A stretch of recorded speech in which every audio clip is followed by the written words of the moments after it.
Hello, I am Muhammed. I am 11th grade at Maltepe Anatolian High School. We use Scratch for Arduino program, Arduino and some sensors at Smart Home Design with Arduino workshop. Our smart home is made out of three sections. In first section, we use LDR sensor and LED.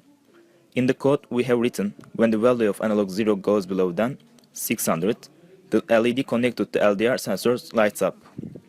We simulated a situation when the room is dark, the lights turn on. In second section, we use temperature sensor and DC motor. In the code, we have written, when the value of analog 1 goes above 55. Our motor automatically turns on. We simulated a situation when the temperature in the room goes above a certain degree, the fan turns on, to cool the room down. In last section, we use motion sensor and LED. When the motion sensor recognizes the movement, the LED turns on. We simulated the motion sensor lamps that are outside our door. While doing this, we use Scratch for Arduino to do programming for Arduino. We calculated our smart home system ready for use.